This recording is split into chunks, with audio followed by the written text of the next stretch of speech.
Cet hymne a une signification très particulière pour moi. Je ne suis ni orthodoxe de l'Est ni catholique ukrainien de l'Est, mais un de mes chers amis dont ma famille et moi nous occupions l'était. Pour faire court, il s'agissait d'un catholique ukrainien oriental très dévot qui avait de nombreux problèmes de santé, mais qui était aussi né avec une maladie en phase terminale. Nous avons le même âge, mais il est né un jour avant moi. Nous étions tous deux dans la vingtaine. Il ne voyait pas assez bien pour gérer tous les soins dont il avait besoin, comme les perfusions, les sondes d'alimentation, l'oxygène de nuit, etc. Et ses parents ne pouvaient plus le faire à cause de leur propre santé. Quand nous l'avons emmené à un rendez-vous et qu'ils ont dit qu'il progressait, ma mère et moi étions avec lui et je lui ai demandé s'il y avait un moyen de le garder et de prendre soin de lui.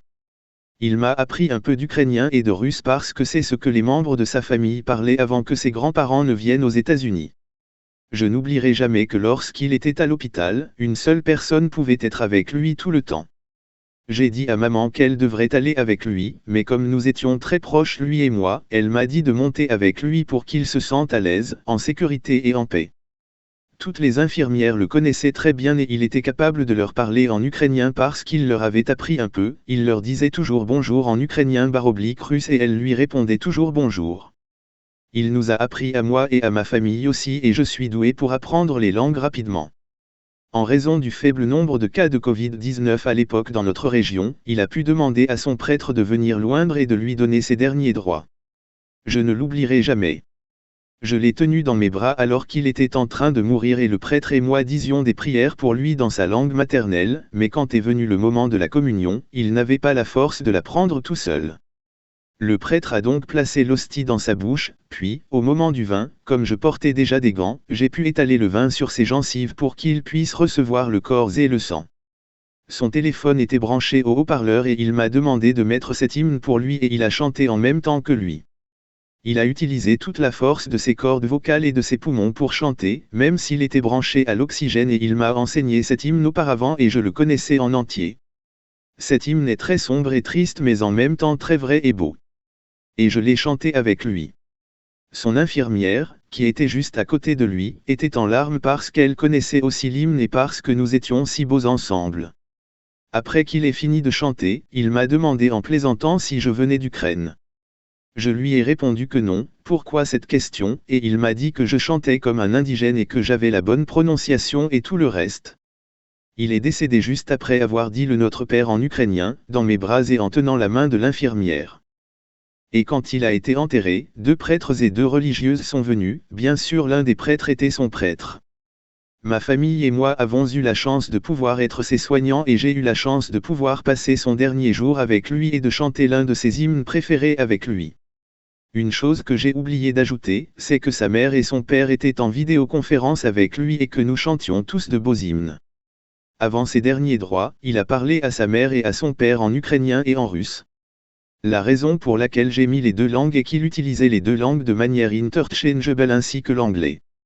Sa mère et son père ont été tellement touchés que ma famille et moi avons tout fait pour prendre soin de lui de son vivant.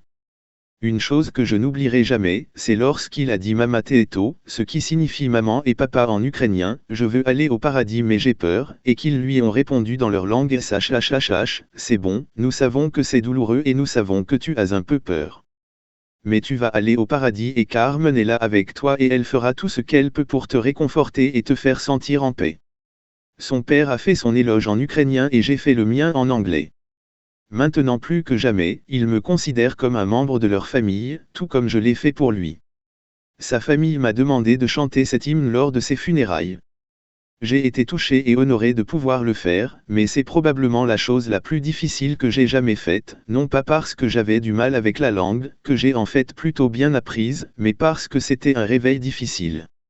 La réalité que la personne dont ma famille et moi nous occupions, que nous considérions comme notre famille et qui était mon meilleur ami depuis l'enfance, était partie. Après que j'ai chanté cette chanson, toute ma famille, la mienne et la sienne, ont pensé que c'était l'une des plus belles choses qu'il ait jamais entendues. Je l'ai chanté pour clôturer la divine liturgie.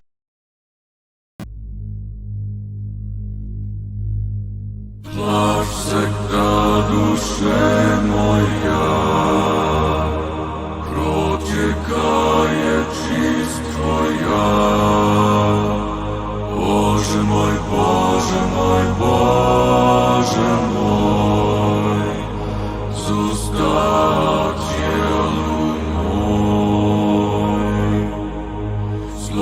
Postilej na всякий час, смерть косою косить нос. Боже мой, Боже мой, Боже мой, зоставь телу мой.